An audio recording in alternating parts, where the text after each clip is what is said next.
Bismillahirrahmanirrahim. Jadi kayak menyangkut misalnya nyuruh sewu corona tadi, itu Sayyidina Ali itu pernah sudah dalam ancaman pembunuhan karena beliau musuhnya banyak, ya musuh yang gak jelas juga. Itu Sayyidina Ali kalau mau sholat tetap biasa sholat tanpa dikawal, dan itu dalil saya sampai ke hati.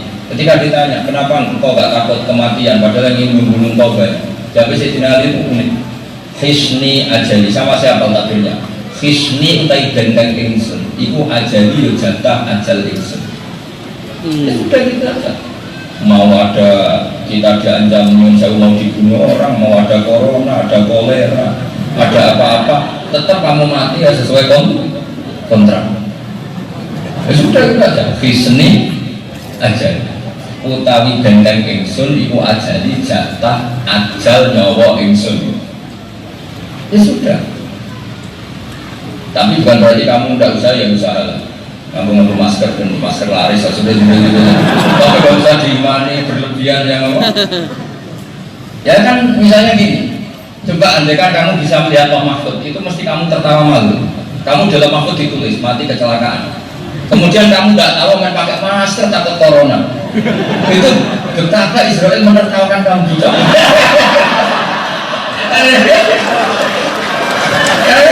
Lucu kan? Ya kan?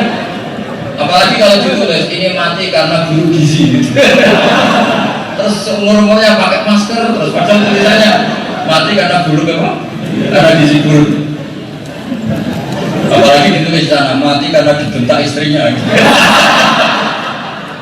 Terus yang kamu takuti masker kan ada hubungannya gitu. Nah, makanya saya minta kalau kamu takut corona itu gini, saya takut sakit, kalau sakit ngel-ngelkan orang, kalau nanti saya sakit sujud saya kurang, ngaji saya kurang, berarti ketakutan kamu terhadap kekurangan aktivitas ibadah. Kalau itu baru Islam, itu baru benar, berarti baru benar-benar datang di pengajian hikam gitu. Jadi ya sudah seperti itu aja, tidak usah ya apa, hisni ajali, jadi hisni utai benteng ingsun iku ajali ajal isinya apa? Kira-kira mantel enggak seperti itu? Pak, urgensinya apa? Kalau mereka yang jelas, kalau enggak jelas fungsinya jangan. Itu mantel enggak? Nah ini kita membeli kamu. Kamu jangan pernah menganggap dosa ini kecil. Ini juga dosa itu kurang ajar. Mereka melanggar perintah Allah. Kira-kira jelas ya. Jadi nggak bisa. Misalnya melihat perempuan cantik yang nggak mahramnya itu dosa. Ah ya Allah gitu aja kok dosa. Tidak boleh seperti itu. Jadi nggak boleh seperti itu. Jadi karena tadi jangan melihat kecilnya, tapi melihat siapa yang kamu langgar. Ya tadi misalnya guru kamu bilang, tisu ini pindah dari barat ke timur, kan nggak penting. Di barat juga ngefek apa, di timur juga ngefek apa. Tapi kalau kamu bantah, tidak nggak penting. Murid seperti ini mau enggak? Enggak kira-kira, jengkel kan enggak? Jengkel. Nah, sehingga cara berpikir orang-orang sufi jangan melihat dosa itu kecil, tapi lihatlah siapa yang kamu dosai, siapa yang kamu durhaka. Bahkan meskipun guru kita nyuruh barang mikro, itu kita mau tidak harus turut. Misalnya kita berpikiran medis, rokok itu bahaya. Terus guru kamu tuh, untuk orang rokok. Kamu milih menurut pikiran kamu kalau rokok itu bahaya, apa menurut karena itu perintah guru? Enggak kira-kira.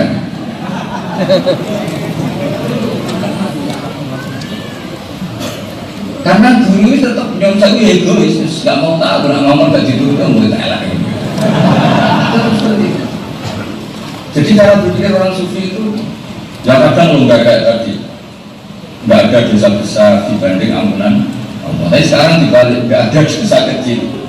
Bagaimanapun kecil ini pelanggaran. Kalau pelanggaran berarti menyepelekan Tuhan yang merintahkan. Ini yang mana? Jadi ini enggak. Jadi peluang yang tadi dibatalkan ini. Yang tadi longgar, sekarang nggak jadi. Hanya kalau saya ketemu yang lagi kamu nggak protes ini gimana? Barusan kita seneng, sekarang nggak jadi seneng lagi kan? Karena jangan melihat maksiatnya, tapi lihatlah siapa yang kamu maksiat. Itu dari saya tak dua. Ya saya bayangkan kalau dalam keseharian seperti itu. Maka kata Imam Malik, semua ibadah itu harus ta'abudi. Ta'abudi itu yang menurut saya tidak usah mikir. Tapi Imam Syafi'i sebagai muridnya itu tidak terima. Tidak terimanya gini, masa Allah perintah sesuatu tidak ada hikmahnya. Tapi Imam Syafi'i ya kadang benar, kadang ya kelihatan benar Imam Malik. Saya beri contoh ini karena ini sesuatu yang saya tekuni. Fikih itu harus hafal, memang fikih itu harus hikam itu kitab setelah kita mengkaji fikih. Misalnya contoh gampang, perempuan yang sudah nikah dicerai, itu kan kalau dinikahi lelaki lain harus setelah iddahnya selesai. Iddah itu macam-macam, misalnya orang yang masih haid, iddahnya 3 kali masa apa? Suci. Nah, kira-kira polanya sekitar 3 bulan kira-kira. Kata Abu Hanifah sebagian ulama 3 kali masa haid. Sekarang tak kasih latihan fikih ya, karena fikih itu bidang yang harus kita betul, bukan hanya saya tapi semuanya. Perempuan itu kalau haid itu kan bukti tidak hamil. Ya, perempuan kalau haid kan bukti tidak.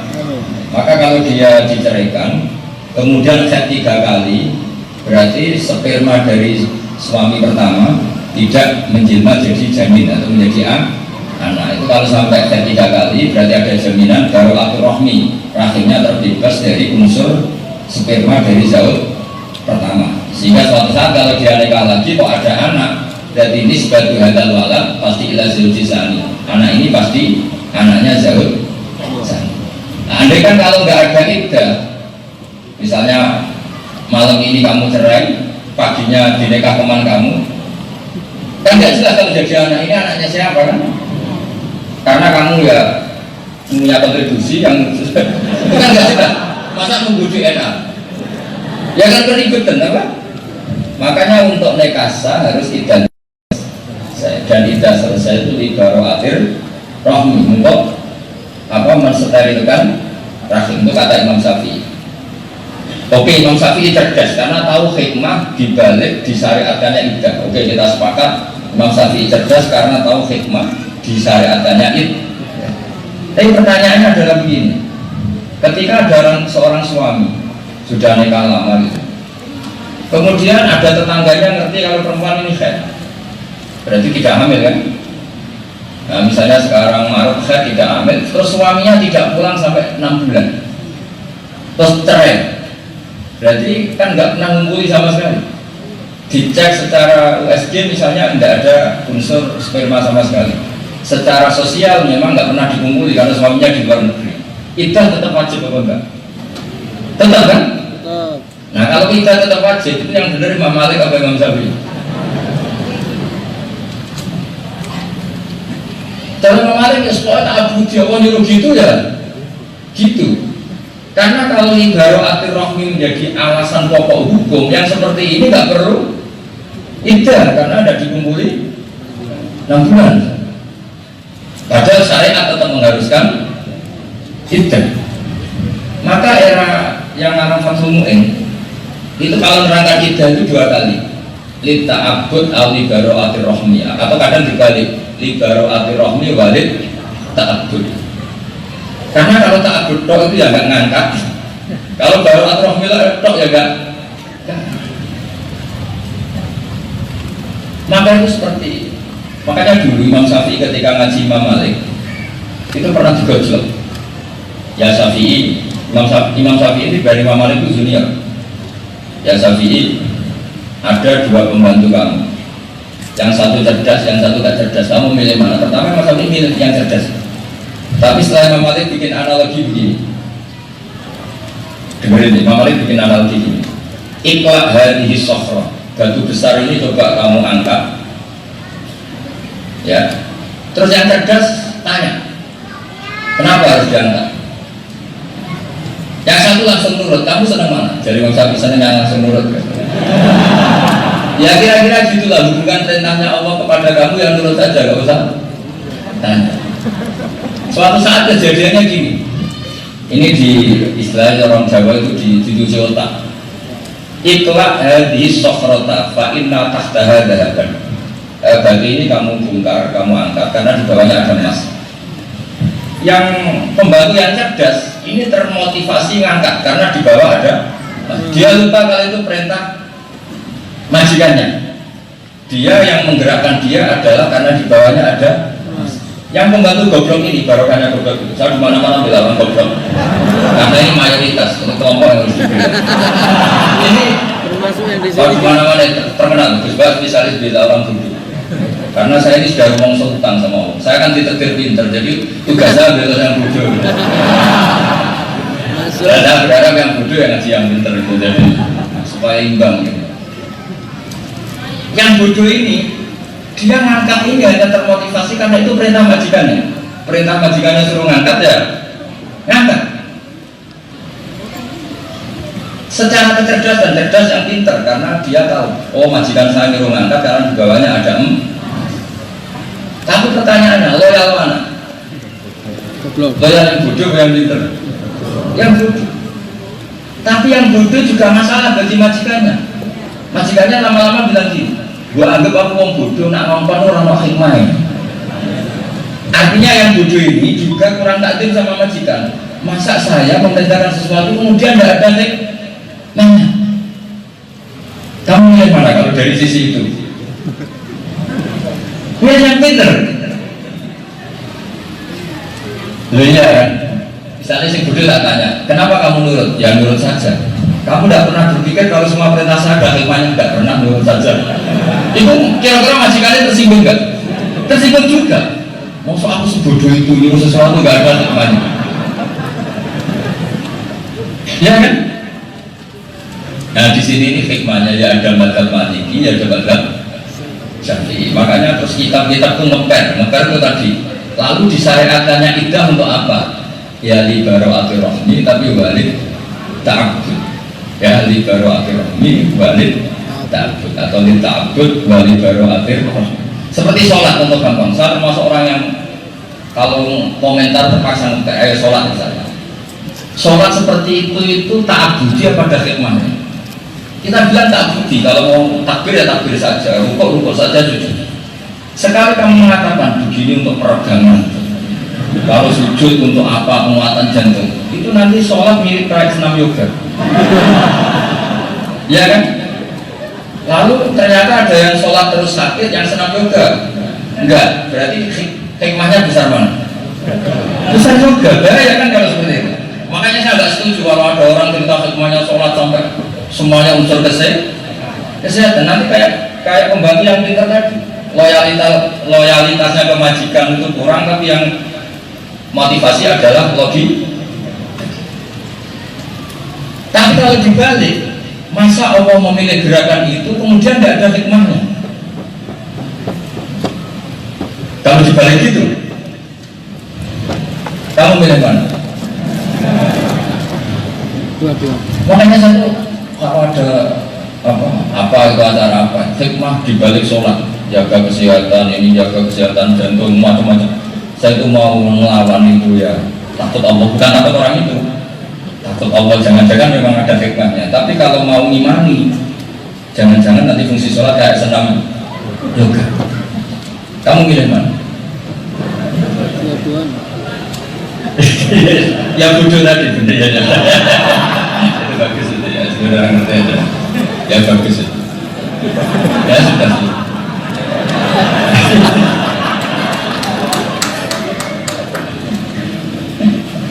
Ya sudah seperti itu. Jadi tadi kan gitu, dosa besar itu tidak menjadi besar dibanding luasnya ampunan Allah. Tapi dosa kecil nggak bisa menjadi kecil karena yang kamu langgar adalah Allah. Berarti nggak ada dosa besar, nggak ada dosa. Yang ada adalah tepak-tepakan tadi. Kalau pas Allah pakai ghafurnya ya aman, kalau pas pakai sadidul iqabnya ya tidak aman. Nah, makanya di sini pentingnya doa Allahumma inni a'udzu biridhoka min sakhatika wa bi mu'afatika min uqubatika wa bika minka la uhsi sana'an 'alaika anta kama asnaita ala nafsik. Makanya kita harus selalu berdoa, ya Allah, saya berlindung semoga dengan ridhomu saya terbebas dari bencimu, dan semoga dengan ampunanmu saya terlindung dari siksamu. Wabika minka, pokoknya saya selalu berlindung dengan zatmu, dari zatmu juga. Maksudnya kita hanya bisa berlindung dari Allah dengan kekuatannya Allah sendiri. La uqsi sana'an 'alaika anta kama atneta ala nafsi. Jadi kayak menyangkut misalnya nyuwun sewu corona tadi, itu Sayyidina Ali itu pernah sudah dalam ancaman pembunuhan karena beliau musuhnya banyak, ya musuh yang gak jelas juga. Itu Sayyidina Ali kalau mau sholat tetap biasa sholat tanpa dikawal, dan itu dalil saya sampai ke hati. Ketika ditanya kenapa engkau gak takut kematian padahal yang ingin membunuh engkau banyak, jawab Sayyidina Ali itu unik. Hisni ajali, sama siapa takdirnya? Hisni utai dendeng ingsun, iku ajali yo jatah ajal ingsun. Ya sudah gitu aja. Mau ada kita diancam nyuwun sewu mau dibunuh orang, mau ada corona, ada kolera, ada apa-apa, tetap kamu mati ya sesuai kontrak. Ya sudah gitu aja. Hisni ajali, utawi dendeng ingsun, iku ajali jatah ajal nyawa ingsun. Ya sudah. Tapi bukan berarti kamu tidak usah ya usaha lah. Kamu ngambil masker dan masker laris sudah gitu. Tapi tidak usah dimani berlebihan yang apa. Ya kan misalnya gini. Coba andai kan kamu bisa melihat Pak Mahfud, itu mesti kamu tertawa malu. Kamu dalam Mahfud ditulis mati kecelakaan. Kemudian kamu nggak tahu main pakai masker takut corona.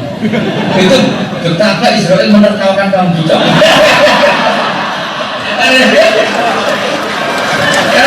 Lucu kan? Ya kan? Apalagi kalau ditulis ini mati karena buru gizi gitu. Terus umur-umurnya pakai masker, terus padahal tulisannya mati karena buru apa?